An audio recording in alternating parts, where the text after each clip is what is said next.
Hello සුබ දවසක් වගේ ප්‍රාර්ථනා කරන ඔයාට මම අද අරන් ඇවිල්ලා තියෙන්නේ ඉගෙන ගන්න අයට ඉතාම වැදගත් පාස් පේපර් ඩවුන්ලෝඩ් කරන්න කොහොමද කියලා හරියටම කියලා දෙන්න. ඉතින් මේක කරන්න ඔයාලට පොඩි සයිට් එකකට යන්න තියෙන්නේ. ඒත් සමහර අය මේව try කරලා ඇති. ඒත් ඒ වගේ ඩවුන්ලෝඩ් කරන්න බැරුව ඇති. ඒවට සල්ලි ගෙවන්න ඕන ඇති. අද මම කතා කරන එකෙන් එහෙම කිසි දෙයක් නැහැ. ඔයාට ගියා ඩවුන්ලෝඩ් කරා බැලුවා. ඉතින් මේක හරියටම කරන්න කොහොමද කියලා අපි බලමු මේ ඉන්ට්‍රෝ එකෙන් පස්සේ. හරි මම මේක ඩෙස්ක්ටොප් එකෙන් කරාට ඔයා බය වෙන්න එපා. ඔයාට ෆෝන් එකෙන් මේ විදිහටම තමයි කරන්න තියෙන්නේ.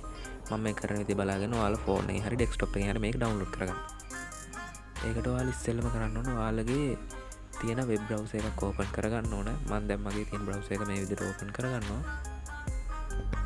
ඊට පස්සේ ඔයාලා මේ සර්ච් බාර් එකේ සර්ච් කරගන්න ඕන wiki pass paper කියලා. එතකොට මේ උඩින් මෙන්න රිසල්ට් එකේ පළවෙනි ලින්ක් එක ක්ලික් කරලා ඔයාලා යන්න ඕන සයිට් එකට. මම දැන් මේ සයිට් එකට ඔයාලට ගිහිල්ලා පෙන්නන්න. මෙන්න මේ වගේ තමයි ඉතින් ඒ සයිට් එක හෝම් පේජ් එක ඕපන් වෙන්නේ. මේ චුට්ටලක් ලෝඩ් වෙලා ඔයාලට ඔක්කොම බලා ගන්න පුළුවන්. මම දැන් මේ කරන විදියටම ඔයාලා කරොත් ඉතින් ඔයාලට හරි විදියටම පාස් පේපර් එකක් ඩවුන්ලෝඩ් කරගන්න පුළුවන්. මේක හරියටම වැඩ කරනවා. ඒ වගේම තමයි කිසිම අවුලක් නැතුව ඔයාලට ඔය PDF එක ඕපන් කරලා ගන්න පුළුවන්. වෛරස් මොනවත් නැහැ. දැන් මෙන්න මේ වගේ ලෝඩ් වෙලා මෙන්න මේ වගේ ලස්සන හෝම් පේජ් එකක් බලා ගන්න පුළුවන්.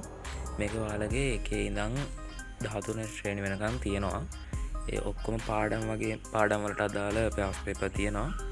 ඉතින් මම අද ඔයාලට මේක කියලා දෙනවා මේ ඕල් පාස් පේපර් එකක් ඩවුන්ලෝඩ් කරලා කොහොමද ඒක කරන්න කියලා.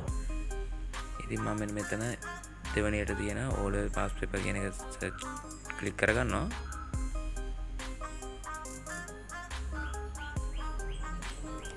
ක්ලික් කරගත්තට පස්සේ වෙන වගේ ඉන්ටර්ෆේස් එක බලා ගන්න පුළුවන්. මේකේ තියෙන්නේ ඔයාලට ඕන සබ්ජෙක්ට් එක මොකක්ද කියලා තෝරන්න.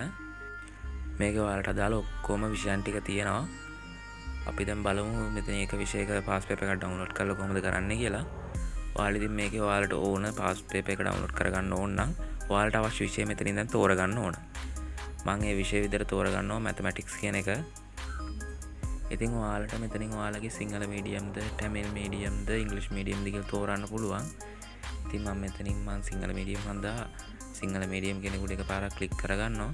එහෙම ක්ලික් කරගත්තට පස්සේ පොඩි වෙලා ලෝඩ් වෙලා මේ වගේ තැනකට තමයි ඉතින් එන්නේ.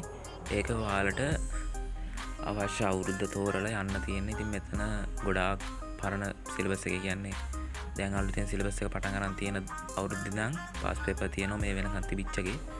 මෙතන 2024 2025 තිබිච්ච 2024 අදාළ පාස් පේපර්ස් තියෙනවා. ඉතින් මෙතනින් ඔයාලට අවශ්‍ය පාස් පේපර් ඩවුන්ලෝඩ් කරගන්න පුළුවන්. මෙතන පාස් පේපර් කියන තැන ක්ලික් කරලා මෙන්න මේ වගේ තැනකට ආවට පස්සේ මෙතනින් ඩවුන්ලෝඩ් දෙන්න පුළුවන්. ඩවුන්ලෝඩ් දුන්නාම ඔයාලට පේපර් එක ඩවුන්ලෝඩ් කරගන්න පුළුවන් ඔයාලගේ ඩවුන්ලෝඩ් වලට.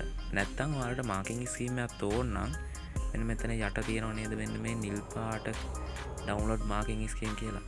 අන්න ඒකට ක්ලික් කරාට පස්සේ ඔයාලට ස්කීම් එක ඩවුන්ලෝඩ් කරගන්න පුළුවන්. ඉතින් මම දැන් මෙන්න මෙතනින් ඩවුන්ලෝඩ් ක්ලික් කරලා ඩවුන්ලෝඩ් කරගන්නවා.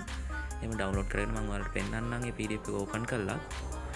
මෙන්න මේ වගේ ඔයාලට පාස් පේපර් එක පැහැදිලිව බලා ගන්න පුළුවන්. ඒ වගේම ඔයාලට මේක බලාගෙන ඔයාලගේ වැඩ කරගන්න පුළුවන්.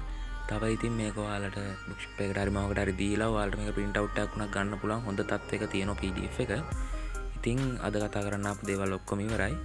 මට පොඩි ඉල්ලීමක් ඔයාලගෙන් කරන්න තියෙනවා. ඉතින් මම මේ දේවල් හැමදාම ගේනවා. ඒ වගේම තමයි ඉතින් මාගේ මේ වගේ වීඩියෝ හැමදාම ගේන්න නම් මාව subscribe කරන්න. ඒ වගේම තමයි ඊට හැපැත්තේ තියෙන bell icon එකත් ඔයාලා ක්ලික් කරන්න. යාළුවන්ට බලන්න share කරන්න. වීඩියෝ එක like කරන්න. සුබ දවසක්.